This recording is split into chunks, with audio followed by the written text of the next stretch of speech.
At the heart of interactions with a narcissistic person is their need to control you, the environment, and the truth to make them feel safe. Controlling behavior can be from overt, where they demand you do things and threaten you with violence if you do not comply, to discreet methods such as guilt tripping, gaslighting, and micromanipulation.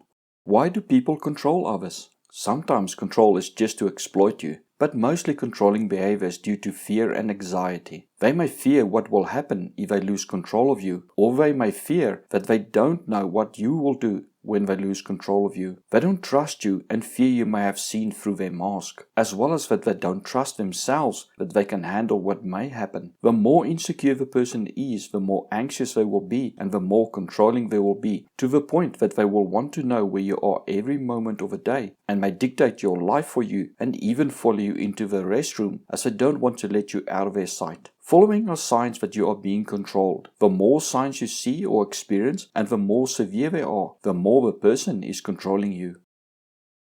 Making all the decisions.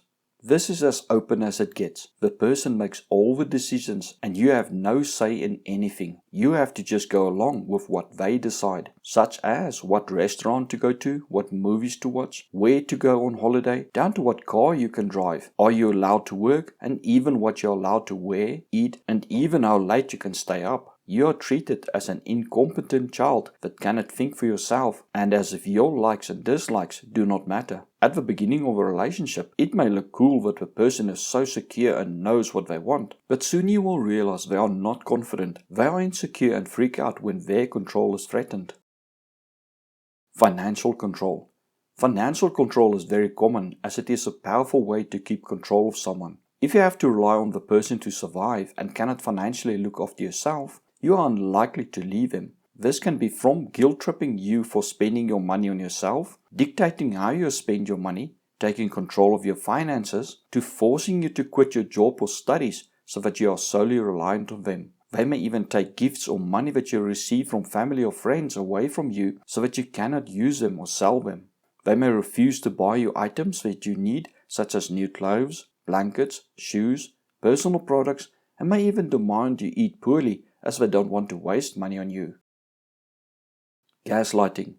Gaslighting is an insidious control tactic that has devastating mental consequences for the victim. The abuser denies the reality of the victim and makes them believe an alternative reality. The victim will feel as if they are going crazy and if they cannot trust their own memory and senses. The abuser may deny they said or did things days or weeks ago, or even something they are currently doing right in front of you. The abuser will deny any proof you have and will continue with their narrative until you give in. The abuser may even threaten you with violence if you refuse to accept their story. They may promise to take you to the mall the weekend, but then deny they ever said so when you want to go, or even deny they ever abused you while claiming you slipped and fell because you are clumsy.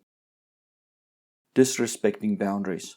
You'll be denied privacy and freedom. They may follow you wherever you go, such as to the restroom to relieve yourself, or to the bathroom when you want to clean up, or they may even demand you leave a door open, or will even remove the doors to the rooms. You may not be allowed to drive yourself anymore, even though you've done it for years, and may not be allowed to go anywhere without them, even if it's to family or friends or the grocery store. If they don't go, you don't go, and often you will need to beg them to go. You may not be allowed to watch a movie alone, take a bath alone, or even have any time alone to even read a book. They feel it is their right to walk into your room at any time they want without needing to ask permission or caring what you are doing. Often you will not be allowed to talk on the phone without them nearby and may not even be allowed to have your own phone or be allowed to go on the internet. No free lunch. Some controlling people will help you and do things for you only to later use that to manipulate you into doing things for them. This is often done by friends and family members, but can be done by a romantic partner. It can be partially guilt-tripping, but at other times there can be an undertone of threat. Say they lend you their spare car and then constantly demand you do errands for them at your expense. They will hint between the lines that if you do not do the things they want, they will take the car away. Sometimes they will only do one thing for you and then constantly remind you that you owe them. Say they help pay for your studies without you even asking for their support. When you graduate, they demand free service from you for life. over time, what they demand will cost you more than the help they gave you. Keeping tabs.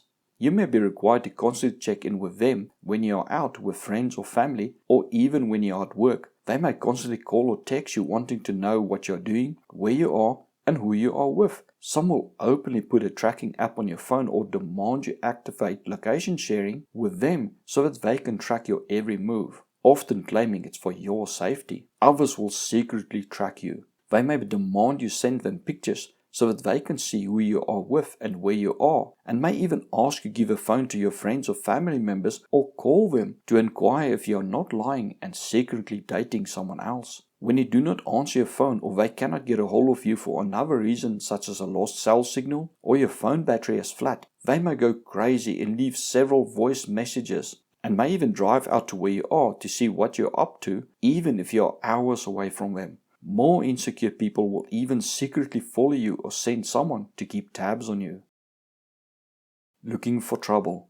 Some people are so insecure that they become paranoid that you will leave them. If you just talk to or even look at another person, you may be accused of flirting or even sleeping with that person. They may also constantly be looking for things to argue over. This is a manifestation of their fear that you will leave them, which they subconsciously try to make real by driving you away. Others do it to constantly test you to assure themselves that you will stay, while some are sadistic and vindictive and loves to see you hurt and frightened. It may feel as if you can never do anything right, and then in some instances, the only time they will communicate to you is to argue, degrade you, or threaten you in some way. The person may even pick a fight with you over the phone when you are out without them, as they are so insecure that they need attention from you, even if it's negative attention.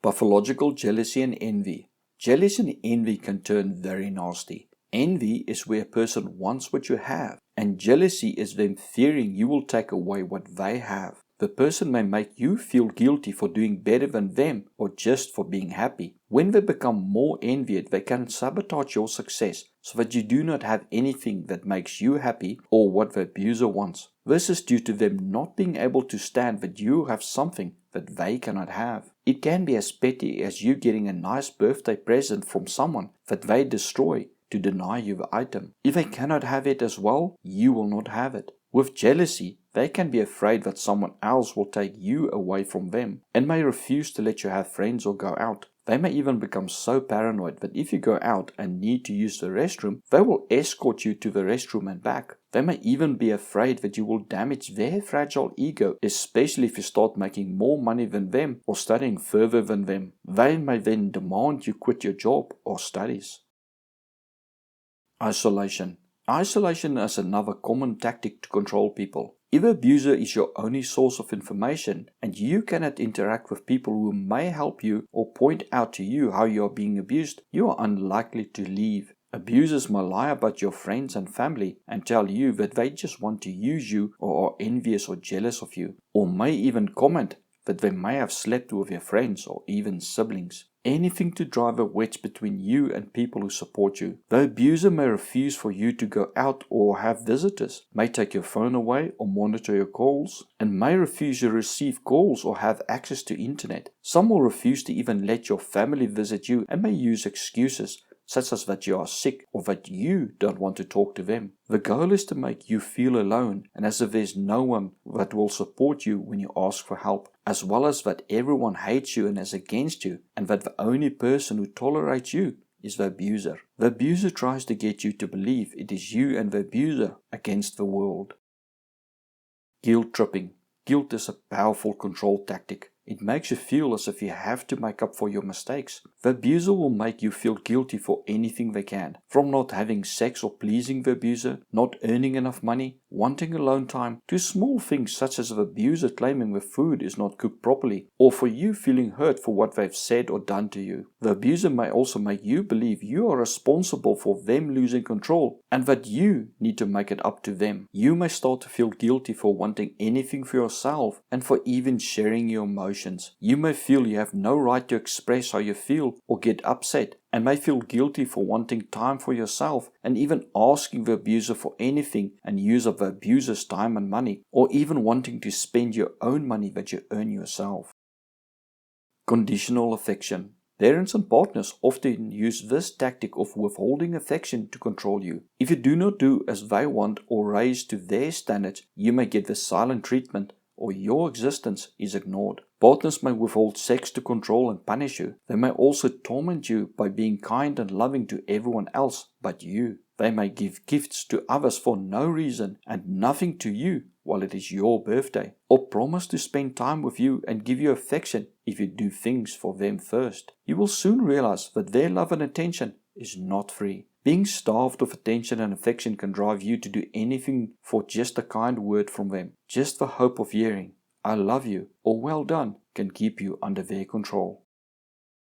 Micromanipulation. For more information on micromanipulation, see a video I did on it.